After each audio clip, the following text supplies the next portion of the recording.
What's up? What's up? What's up, everybody? How you doing today? How you doing this evening? Tonight, man, we want to talk about something that we work our whole lives for. We work our whole lives for. And we're going to talk about, is a good retirement in your future? Will you be retiring ever? Does retirement look like it's something that's realistic for you in the future? We're going to talk about that a little bit today, guys. So if this is your first time joining me, my name is Alex, and I always share with you tool tips and strategies to help Generation X, Gen Xers get over their fear, doubt, anxiety about money so they can live their best life and leave a legacy for their family. And so if this is something that interests you, please like and share. Most of the information that people are always talking about on social media, in books, and wherever else, usually they're always talking about things for millennials and the baby boomers, and very rarely do they speak to us, people who are Generation X people. And so usually somebody who's a Generation X person is usually between the ages of 40 and 56. So depending on where you fall in that range, retirement age might be you might be getting pretty close. Myself, I already retired. I retired in 2018, 3 years ago. So, I want to share and talk with people about how do you get there? How do you get to a place of being able to leave or quit your job or leave your 9 to 5? And how do you begin to spend your golden years, as they call them? Retirement used to be, you used to, spend, 30 years, 40 years working for a company. Once you get to a retirement age, they give you a gold watch. They give you a going away party, and then you just kind of, go off into the sunset, right? That's how it used to be. It used to be also that companies they had a pension program. So if you gave them, 30, 40 good years of service, they would pay you a pension for the rest of your life. Well, at some point, that got to be real expensive. And, companies being the way they are, they got a little greedy and they decided, hey, we don't want to do this no more. And that's where the 401k was created. 401k program was created. So that was right around 1979 or so. Okay, 78, 79. By the way, the 401k program used to be called the salary reduction program. Think about that. So they used to reduce your salary, and if you participated in the program, they would then put a certain amount of your salary there, put it in a retirement account that would grow over a number of years until you're about 59 and a half, right? And then after that, you'll be able to pull the money out. Well, the funny thing about it, if you had money in a 401k program, all the gains, all the growth that you got over the years, if your money grew during that time, guess what? You now have to pay taxes on that money. So everybody participating in the 401k program, all that money ain't yours. The government's gonna want their share. Uncle Sam gonna want his money. So he gonna be looking to tax your stuff when you pull it out after you get to 59 and a half. But anyway, tonight I want to just talk very quickly about whether or not a good retirement or retirement at all is really in your future. So I want to share with you, very easily, very quickly, how you can, start thinking about that. No matter what age you are. Maybe you've already started investing. Maybe you've already started saving. Quite honestly, most people in America are behind when it comes to saving money for retirement. So I want us to start having this conversation now, today. And the reason being is if you haven't already started saving, if you haven't already started investing, that you want to do that as soon as possible. The very best time for you to start investing is when you're 20s, 24, 25, right? And the next best time is right now, if you haven't already started. So I'm gonna go through a couple of things real quick, just to kind of give you some food for some food for thought, some ideas to think about. And if you have some questions about retirement, put them in the comment box. Maybe I'll address it. But if I don't address it, I definitely want to be able to answer some of your questions. So very quickly, I'm gonna do some. I've got my old notebook out today, so we're gonna do it very quickly. I'm gonna give you some things, some food for thought. Okay. All right. Number one.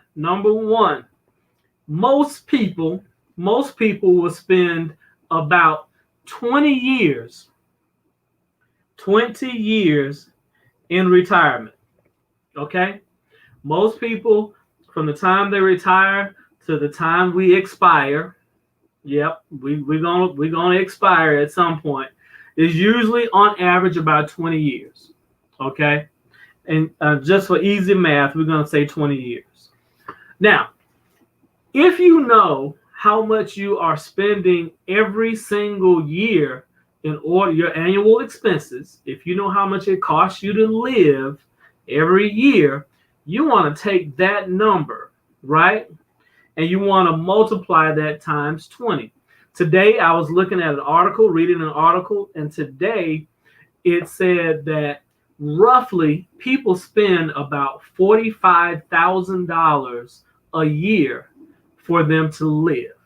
So if that is the case, if it costs you about $45,000 a year on average, and in retirement, you're going to live about 20 years, okay? That means that we're looking at somewhere around $900,000 is what you will need, or that will be the cost of your retirement over a 20-year period. Okay? So that just gives you a real quick number. All right? Something to look at. Now, the next thing I want you to do is, so we're looking at $900,000. Now, let me tell you something. The beautiful thing about it is the reason why you want to start calculating what these numbers are and what they look like is because it gives you a goal. It gives you something to work towards. Let me tell you, you are much more likely to be successful if you set a goal or a target for you to hit. Okay? And if you set an even bigger goal and a bigger target, then that way you're going to be much more likely to be in a better, more comfortable position. Okay, so if you think it's going to be about $45,000 a year, or if you say, hey, I might live a little bit longer than 20 years, well, guess what? Bump the number up. Okay, if right now we're looking at $900,000, well, guess what? You want to go bump it up to $1 million. So maybe $1 million is your magic number. All right.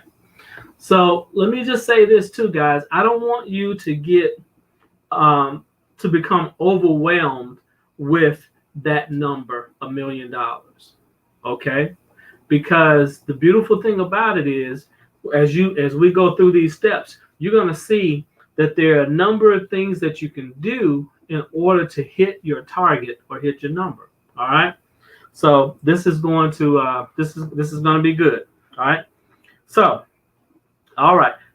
So if you need $1 million, right?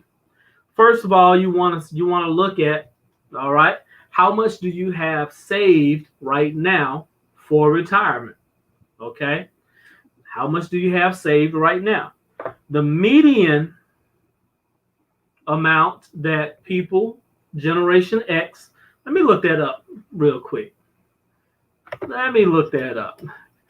median retirement savings Gen X. Let's see what that looks like, guys. This is going to give us, we're going to go through this together. We're going to go through this together. Okay. All right.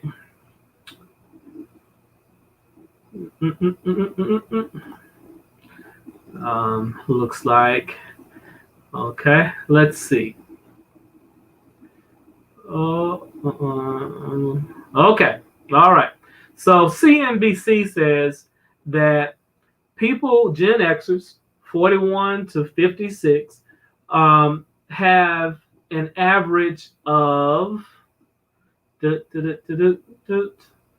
about 167. We're gonna say $165,000 in savings, and about 100,000. They got 67,000 in personal savings, and they have about 100,000 set aside for retirement. Okay, so that's about 165,000. All right. So that means you're gonna need, if you take the 165, subtract that from 1 million, then that means you're gonna need about 135,000. Okay, so we already getting a little bit closer. All right, so the average person who's roughly between 40 and 56, they got about 165,000 set aside.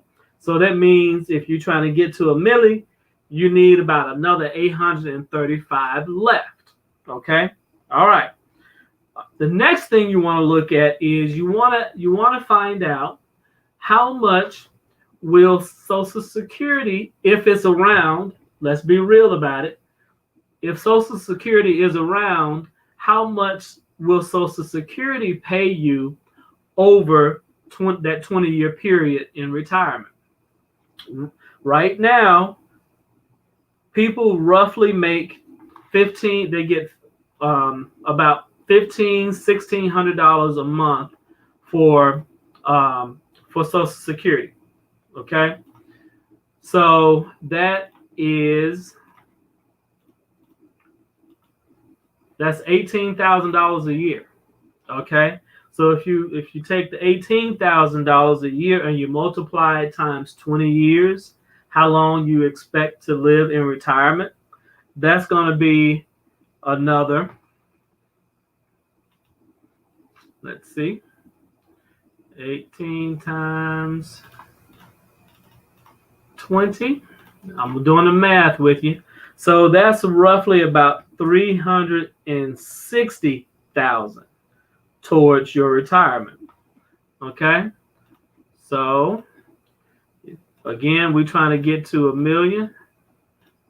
All right. So that means if you have 835 and you subtract 360, that means you're about $475,000 short. Okay? $475,000 short. All right. So now, the beautiful thing about it is now we can ask ourselves some very good questions. We know where we are right now, point A, right?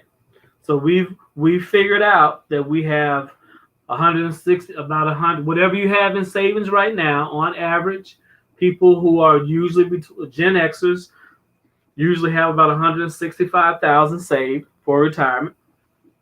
So that means if you're trying to get to $1 million, that means you have $835,000 gap. And if you look at how much Social Security pays most people on average, over the 20 years, they're going to pay you $360,000. So that means you got $475,000 of ground left that you have to come up with. Okay? So now the question is, when do you plan on retiring?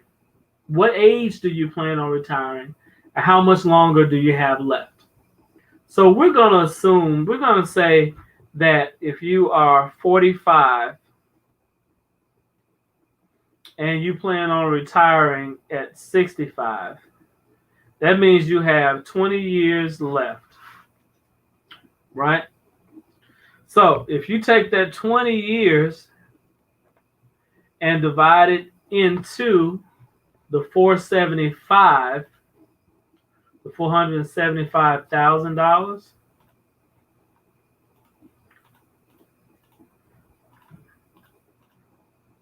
that's going to give you, that means you need to save about $23,000 a year, or about $1,000 a month. Well, really, it's about $2,000 a month. All right. So I haven't taken into account, all right, investing this money. Okay. So that's the question. Those are the questions, some of the questions we have to ask ourselves right now. Right now, we have to figure out, how do we begin to get to our magic number? So let's say, for instance, that, again, if you have 20 years left before you plan on retiring, I'm just going to do some real quick math here to help you figure out how much, okay, you need to save on a monthly basis in order for you to be able to retire comfortably. All right. Okay, so if our magic number is 475, and let's see, let's put in some numbers just real quick. 700, 475. Okay, we're getting close. Boom, boom. Okay. Boom, boom. This is what I do with clients every day to help them figure out what their magic number is. Okay. All right.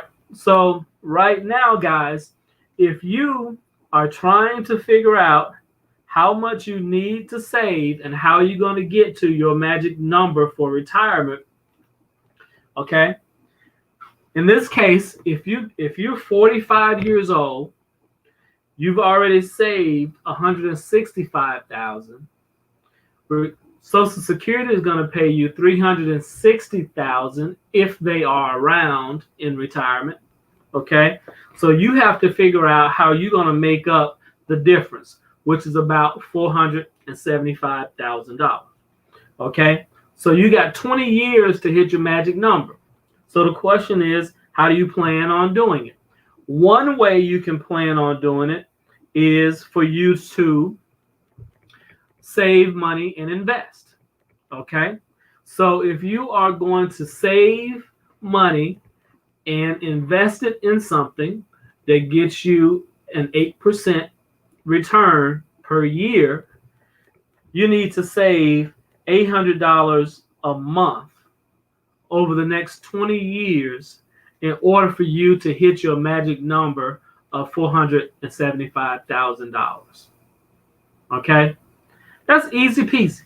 That gives you now have a ways to start developing, which strategy is going to work for you to be able to get to where you want to be.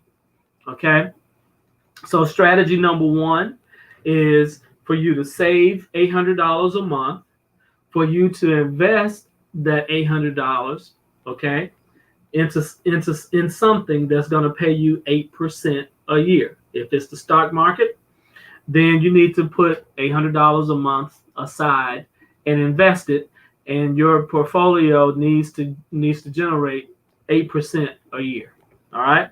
So that's strategy number one. What are some other things you can do? Obviously, strategy number two, real estate. Real estate is another great way for you to be able to set yourself up for retirement. Why? Because real estate benefits you a couple of ways. Number one, if you're buying real estate, usually your property grows in value over time. Your property grows in value over time.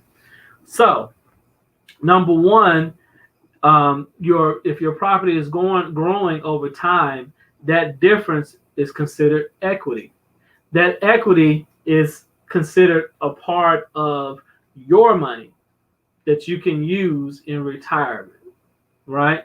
So to give you an example, let's say, for instance, you buy a property.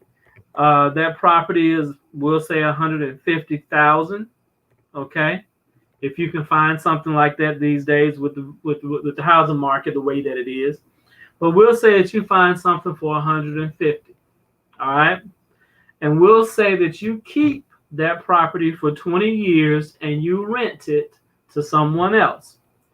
We will also say, just for illustration purposes, we'll say that over the 20 years, the property increases in value from 150,000.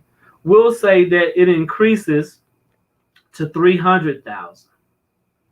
Okay, so if you pay 150, and if the value increased to 300, that means you have another 150, another 150,000 that can go towards your retirement. But don't forget this: if you're renting it out, the tenant is actually paying down the mortgage on your property. All right, so we will say that this property over the 20 years is now, instead of you having a mortgage left of 50,000 of 150,000, we're going to say that you actually only have about 30,000 left to pay on it.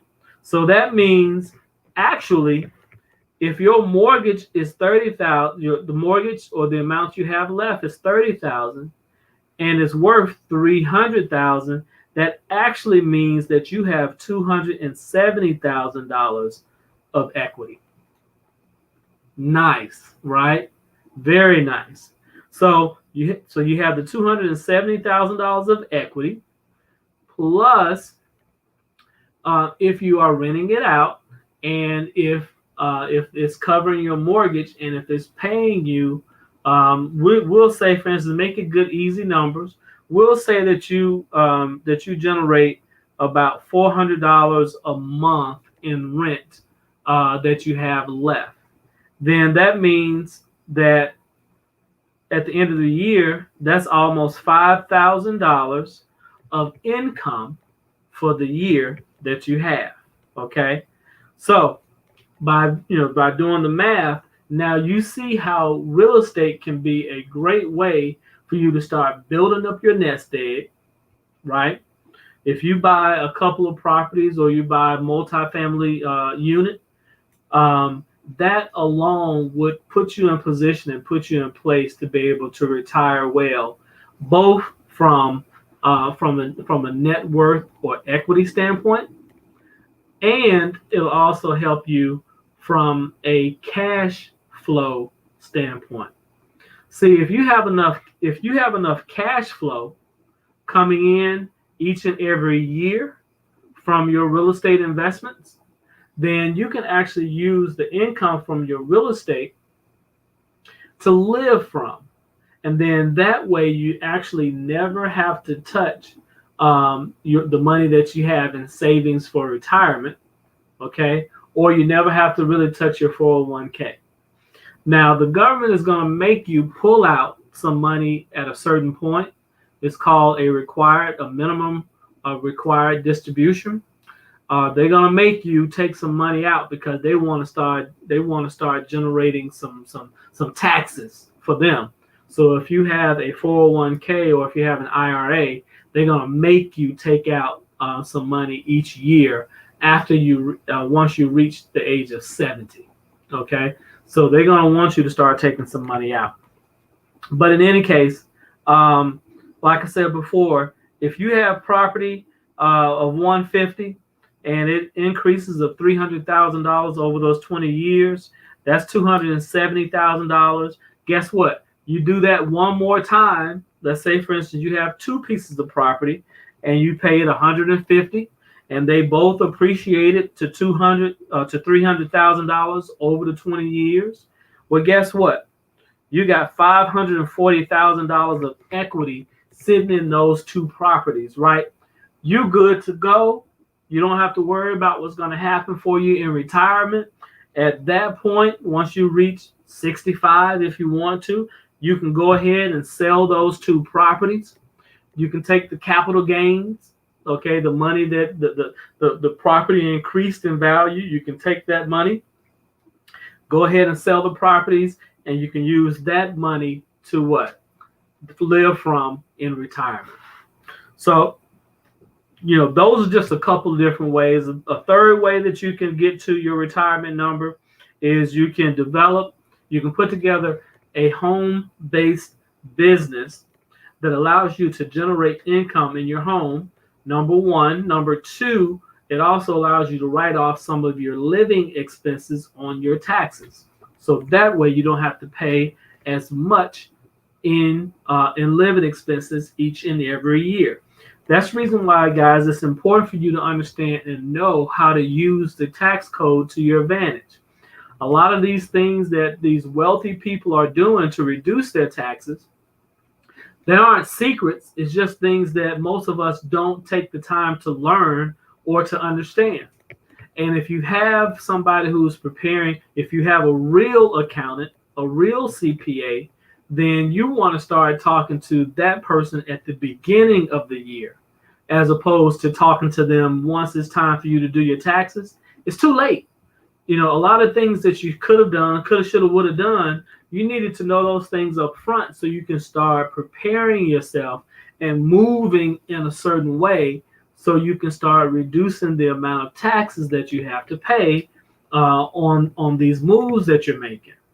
So I always encourage people, you want to look at, do you have some big purchases that you're going to be making within the next 12 to 18 months. Well, if that's the case, you want to make sure you start talking to your accountant early about those things.